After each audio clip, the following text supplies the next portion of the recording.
Tune in to Basement Talk. I'm your host, RiztheKing.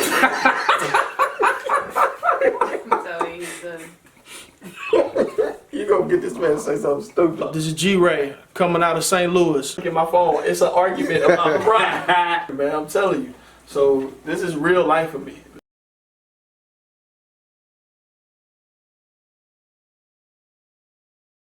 Welcome back to Basement Talk. This your man, RiztheKing with... What's up? It's G. G-Man up in here with me. Hey, tonight, right now, there's been some lot of stuff going on in hip-hop. We got a beef that is huge. Drake versus Pusha T. And for all those that don't know, we talking about Infrared, which was created by Pusha T. The response was Duppy by Drake. And now the Story of Adidon by Pusha T again. So Pusha T, 2 responses, 2 pieces of work. Drake won so far. How do you feel about the bars on the Story of Adidon? Infrared bars, I think, are better, honestly. But I think this is more disrespectful.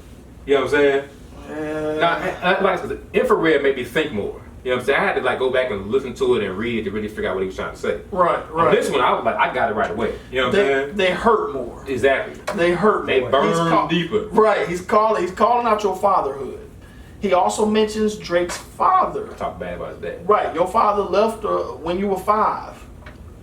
That hurts. And then you idolize him on Instagram and stuff like that. You know what I'm saying? Like he was like, this is the guy you talk good to. So basically he's saying, you ain't shit and your daddy ain't shit. And your mama the one paying the price. Right. He said that your mama is in last place. You winning, but your mama in last place. That kills it for me. That probably that's murder. He could have ended the track right there. That is lyrical murder. You know what I'm saying? He definitely getting at him so tough to where Drake is at home, like you said. He's like, how do I respond to this? Right. And he probably on the phone researching, give me some dirt. Like he gotta find something to respond that's better than that. I don't think he's gonna be able to, honestly. So, okay, so you say if Drake won after W. What are you saying after this Story of Adidon? What you call Drake is in a body bag right now.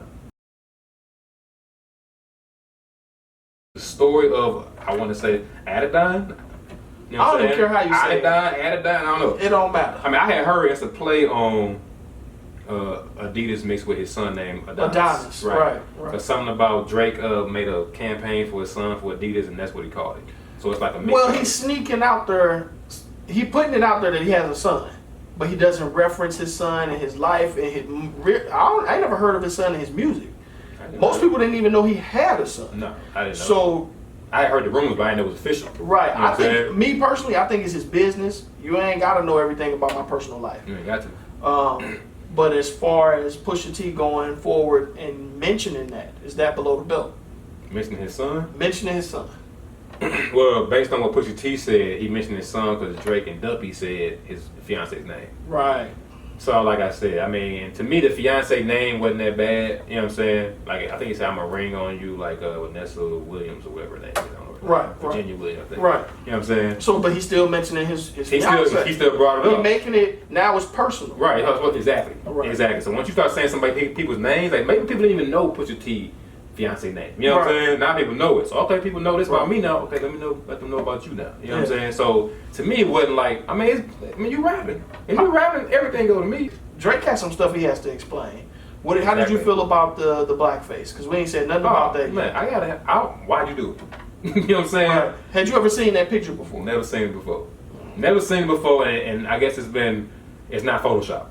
You know what I'm saying? He got the face and he got a shirt, a Jim Crow shirt on. You know what I'm saying? It's accurate, right? So like it's like why you like I don't know how you gonna address that. Like he can't get on the track and first. I mean I don't know how he gonna address it. He got to figure out a way. People are not gonna look at Drake the same. He's still gonna be a titan in this game. I mean, he has too much ability and too much skill. But this right here, this hurts him more than just a lyric. Because now people have to question his character. Exactly. What type of guy are you? Right, exactly. Number one, he's questioning your fatherhood. He's questioning your blackness. And there's a bar in the song where he says your hair won't nap up. Yeah. It won't nap enough. Yeah. Oh man. Yeah, he was like I said, it was pretty rough, you know what I'm saying? It's pretty rough. Now, going a little bit deeper into the song, when he got to talking about his boy, 40. Everybody that don't know, 40 is Drake's producer, and 40 has I think MS, which is the multiple disease. sclerosis. You know what I'm saying? Yeah. So on the song, he said it right here. OVO 40 hunts over like he 80. Tick, tick, tick. How much time he got? That man sick, sick, sick. That's how you feel about that. Is that going too far? Never. Never. That's in hip hop. Let it ride. In hip hop, once a line is crossed and it becomes personal, then I have free reign to say what I want to say. Hey, that's exactly how. That's classic battling hip hop. Classic. That's how I feel about it. And URL battles, they don't go soft, they go hard. If they know something, they gonna come get you. They go you know hard. This is competition at its finest. You mentioned my wife. You talking about me. Okay, now let's take a look at your side of things. Yeah. Let's talk about these people that you roll with. Now it's ruthless. It's not for the lighthearted, the faint-hearted. It's 100% cutthroat and ruthless. But this is what hip hop is. Yeah, and so I like it. Hey, I love it. You know what I'm saying? I love it because the thing is, they both lyricists. Right. You give me two lyricists that's gonna be battling back and forth for a while. Hey, I'm all for it. You know what I'm saying? So I actually want to see more of it. He can come back, but he may come back with something tough. Like a regular diss, not gonna work. If he said anything about the drug dealing, they ain't gonna work. You gotta find some personal dirt, right, to really dig up to make me feel like that you was able to beat this. I don't know what else you can say. Do you think it's unfounded aggression? Like, where is this coming from? Do you think it's right for him to say the things that he's saying? Well, no, because they've been going back and forth for a while. You know what I'm saying? Infrared is a response to Two Birds, One Stone that Drake did a while ago. So now, see, somebody like me, I don't know, I ain't never heard Two Birds, One Stone. So you saying they have a long-standing feud? They got a long-standing going back and forth. How far? It goes back to, I think, if you go back as far as Mr. Me Too, I remember Mr. Me that Too. was talking about, Pusha T was going against Lil Wayne.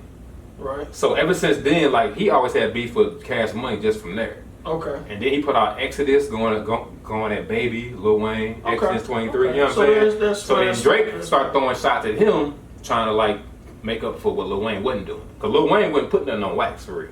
Okay. Lil Wayne would go tweet something and be like, hey, anybody like Pusha T, F you. So he comes out with Infrared. He's obviously talking about Drake and the things that he's doing. You don't feel like he went below the belt or he's saying something that he shouldn't have said. Or On Infrared? Like yeah, on Infrared, the beginning. Start on Infrared, no. He just addressed things that Drake started off in Two Birds, One Stone. Of course he went to ghostwriting. Everybody gonna kill Drake with ghostwriting. Okay. Rightly so. You got a ghostwriter for whatever. That's not good for what the culture of hip hop is.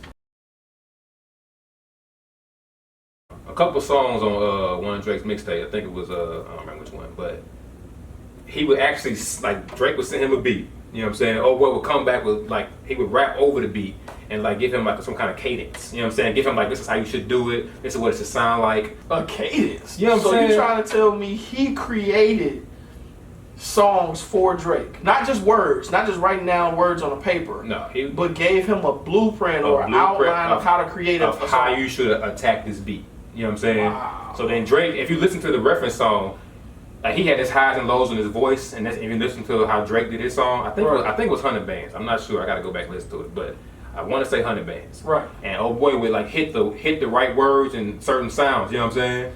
And then Drake would come back. He may change the words up a little bit, but he was hitting them same sounds and them same rhymes. Yeah. You know what I'm saying? Like he would not say the same word, but it'd be the same rhyme. Man, if that's so true. Somebody else is like creating the sound for you. If that's true, wait a minute, is that true? Is this certified or is this rumor? No, that is 1,000% true. Now, that's why Meek Mill was mad at him. So Meek Mill said on Meek Mill's album, he had Drake do a verse, and then he heard that the reference from the verse came from Quentin Miller. So Quentin Miller set that verse up for Drake to rap on Meek Mill's song. This is damning for Drake. If this is true, and I mean, all this has been out, but we say it's been damning. But Meek Mill exposed this how long ago, and nobody cared.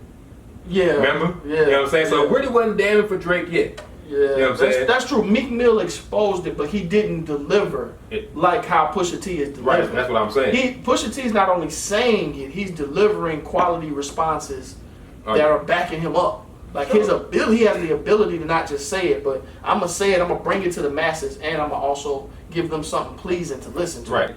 When he went as far as to go with the lyric is penning equal to Trump winning, the bigger question is how Russians did it.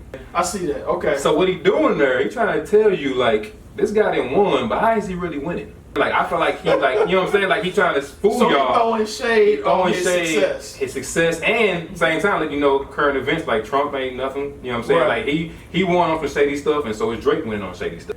But he say the bigger question is how the Russians did it. So, in your point of view, you think he's saying, okay, there's something behind Drake and all this success. Exactly. That it's not, that everybody else don't know about. Exactly. So how is he really getting this good? You know what I'm saying? How is he doing all this stuff? Right. So he's setting you up for where he going with it next.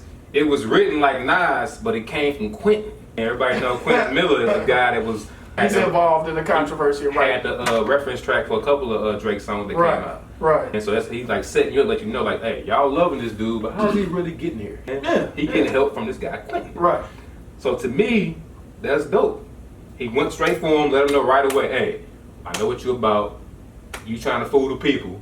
But I'm trying to expose you. Right. You know what I'm saying? And people love that. They love the hidden story. Like, wait a minute, Drake is popping too much. Who's Quentin? Right. The song creates questions. Right. I'm gonna be honest. I didn't know Quentin Miller. I never heard of him before. Before Infrared? Before Infrared. Really? I didn't know the guy existed. I heard the rumors that people were writing for Drake, but I didn't know a name was attached to it. Yeah. So this is my first experience hearing somebody's name, and I Googled him today.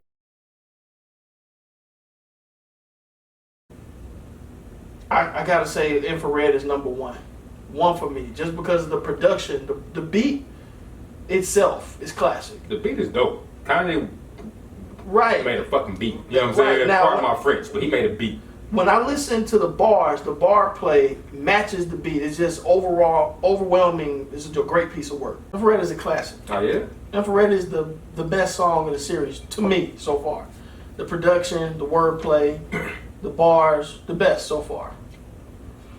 Of these three songs, where do you put Infrared? Infrared, out of these three, Infrared is number 3. It's the worst of the three? If I gotta judge them based on the order in which they came out and the impact that they had, it's 3. I feel like Infrared came out, he came super strong.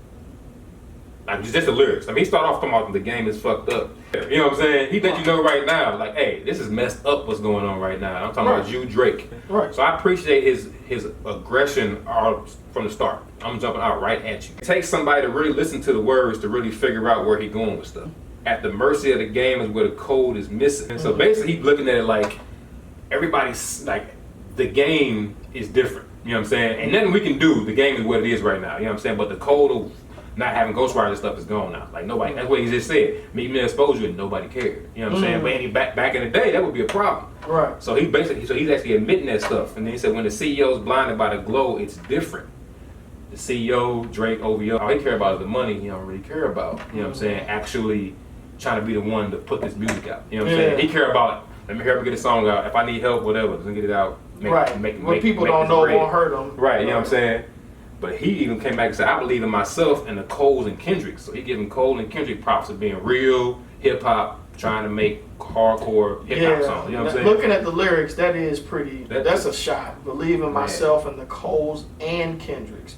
No Drakes in that. So people like J. Cole and Kendrick who are authentic, who create their own music. Create it and actually go in there like, you know, and trying to make music versus trying to make hits. Right. So that's why I think even Infrared was even better. Going at Drake. So let me ask you a question then. So if you feel that way about Infrared, which I told you, I think Infrared is the best of the three. Yeah. What makes Duppy better than this? Okay. So with that being said, we can go to Duppy now. What made Duppy switch it up for me was his response, right? Okay. So you gotta realize he responded to everything that Pusha T said. So he jumped on him immediately and said, so since if you're gonna rebuke me, you know what I'm saying, get mad at me for getting a little help on my verses. So he immediately started off, I'm gonna talk about that first. He didn't lead up to it, he didn't have no fillers. So immediate response to the ghostwriting, you know what I'm saying? Right. And then he went as far as then he started bringing other people into it. So he brought Kanye into it. When I helped Kanye, you didn't say nothing. And so you know I was helping Kanye, and you had no problem why you ain't talking about Kanye that's too. His man. So it's kind of like, so to me that almost nullified the ghostwriting to a little bit. Right. Because it's kind of like, you can say nothing when Kanye's doing it happens in the industry. Why you ain't going at Kanye? You just gonna go at me. You know what I'm saying? So that's why it started off super cold, but when he immediately kind of shut it down right there, for me, I was like, oh dang, wait a second. Hey, Pusha T, why he is in there? It made me start questioning Pusha T now. You know what I'm saying? Okay. But then like, so that's one of the main reasons why I thought Duppy overshadowed Infrared. And not because the beat was better, not because his spitting wasn't necessarily better, just the fact that he immediately shut it down, the ghostwriting part. And that's all I was talking about was ghostwriting. So the content, in your opinion, is better, is stronger on Duppy than it is on Infrared. I think that it hits harder and it immediately addressed it. Like I said, if it was like two completely separate songs and Duppy was over here and Westcott was over here, and they weren't related, right? I'll go Infrared. But when I respond to you within 24 hours and I immediately come get you, like I'm trying to shut this down right now. I'm tired of everybody talking about this ghostwriting. Let's talk about something else. Okay. So that's the only reason why I gave Duppy a little bit more. And he had some funny stuff in the song too. My favorite line from the song was probably though, there was no malice. There's no malice in your heart. You an approachable dude. You know what I'm saying? That's a tough line. Right. Super tough. Right. Malice is his brother. Right. So there's no malice in your heart, man. Your brother ain't in you. And the word malice means that you're supposed to be a badass. You know what I'm saying? You ain't supposed to care. There's no malice in your heart. Evil intention. Yeah, you're actually a nice guy. You know what I'm saying? You shake your hand. You're an approachable guy. Where he came out with it. There's a lot of stuff that he said that had me be like, okay, Duppy, he got him. You know what I'm saying? Right. Actually, I was like, texting like, dang, I think what you call it got him. Right. But Pusha T also said on his interview on Breakfast Club that he put it out there expecting a response. So when I heard that, I was like, he got something up his sleeve. You know what I'm saying? So I was waiting for, I was like, whatever up his sleeve better be good. Because right now, Duppy is winning. When I heard Duppy, I agree with you. I thought the content was really strong. But I'm a person, as a hip hop fan, I listen to not only your words, your content, your bars, I listen to that production too. And it didn't do nothing for me. Just listening to it, aesthetically pleasing, I was like, okay, it's not something I would ever listen to if it was not a beef. And I feel like if you gonna beef nowadays in 2018, you gotta present it in such a way that other people want to listen to it that have no idea that you beefing with Pusha T at this point. So I give him credit for his content. The content was strong, how he came back and responded to him. But where Infrared to me is killing Duppy, as soon as you hit play on Infrared, that beat that you ain't never heard before, that beat nasty. It just comes on and it's melodic and it's hitting and he riding that formula, that wave of the beat. So they're close. Duppy and Infrared are close, but I'm still have to give it Infrared. So when Duppy dropped, you was still like, I still was like, whoa, you know, don't think I didn't respond. I still say Pusha T is up one. See, to me, I thought that it wasn't even 1-1 no more. I was like, Drake got him. That's kind of how I felt. So you had Drake had to win. Drake was winning right now. And after Duppy. After Duppy, he was winning to me. Okay. You know what I'm saying? It's kind of like Pusha T came out. Pusha T, he only had a few bars for Drake, and then he went on talking about Baby. You know what I'm saying? That's true. Yeah. So he didn't like focus on Drake for the most and of the time. And Drake focused on him and like winning him the whole time. So Westcott threw a couple jabs. So it was some good punches. You know what I'm saying? But then Westcott came up with a shot that made Pusha fall. Oh, okay. You know what I'm saying? So that's why I said Pusha had to come back with something tough. As of May 30th, Pusha T has this. He has the W. So I think we should just leave it there until we hear more from Drake. There it is.